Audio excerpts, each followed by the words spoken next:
On a vu recirculer sur les réseaux sociaux des photos du LEM, le module lunaire d'Apollo, celui qui se posait sur la surface de la Lune à l'époque. En mode « Ah, ils veulent retourner sur la Lune, mais en fait ils n'y ont jamais été ». Alors, ce sont bien des photos originales de la NASA qui sont utilisées, non retouchées, ça on peut le vérifier. Mais voilà, quand on ne connaît pas bien le domaine, on a du mal à comprendre ce qu'on voit sur ces photos.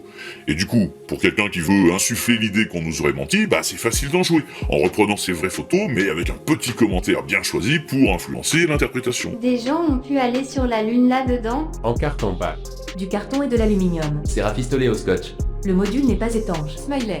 Et ils vont nous faire croire que cet engin a permis d'allunir? On nous prend pour des cons. MDR. MDR. Smiley qui pleure de rire. Smiley. Smiley. Ces photos ne prouvent rien du tout concernant l'étanchéité du module. Les astronautes peuvent demeurer malgré ça dans un module pressurisé parce que ce qu'on voit là n'est qu'un revêtement extérieur. En dessous, il y a une vraie coque pressurisée étanche. La voilà. Elle est solide, comme une coque d'avion, si vous voulez, en aluminium et en titane. Là, vous voyez, c'est l'avant, avec ici un des hublots. Je vous donne même là le détail de tout ce qu'on peut voir sur cette photo, donc si ça vous intéresse, vous pouvez faire pause. Et le compartiment d'équipage, il est donc là, sous la coque rigide, étanche. Mais cette coque, ça suffit pas sur la Lune. Et c'est là qu'on a besoin d'abandonner nos réflexes de terriens, parce que le LEM, il va évoluer dans un environnement différent du nôtre. Par exemple, sur la Lune, on peut être soumis à des micrométéorites. Il n'y a pas d'atmosphère pour les arrêter comme sur Terre, c'est pour ça qu'il y a tant de cratères, mais on peut les arrêter grâce à une protection en 2 parois fines espacées. Pas des grosses caillasses, là, il n'y aurait rien à faire, mais les micrométéorites. Et on a besoin aussi d'une protection thermique, une isolation. Donc du coup, par-dessus la coque, il faut 2 revêtements, en kapton et en mylar. Tout ça est évidemment documenté sur le site de la NASA, et bien sûr, comme pour toutes les sources, je vous mets les liens en description de la vidéo, comme ça, chacun peut à loisir aller vérifier par lui-même, et ne pas se contenter de me croire sur parole.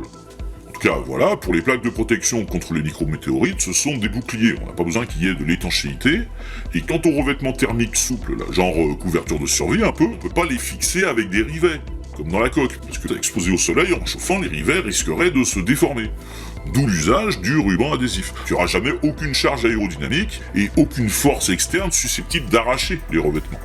En fait, tout ce qui a l'air de briques et de broc, c'est réfléchi, mais pour un environnement lunaire et pas terrestre.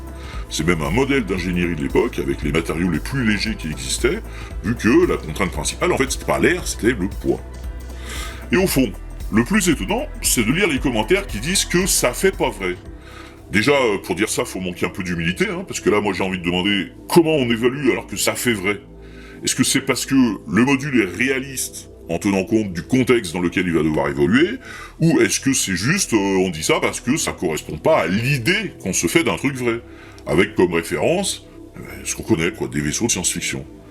Le meilleur réalisateur de l'époque, au hasard, Kubrick, ce qu'il a fait dans 2001 Odyssée de l'espace en 1968, un bon gros module avec une structure rigide, d'un bloc, bien lourde, sans protection, donc au final totalement inadapté à la réalité de la mission et aux capacités de lancement de l'époque, mais qui restera vraisemblable pour le grand public. Mais le vraisemblable n'est pas le vrai. Pensez à ça.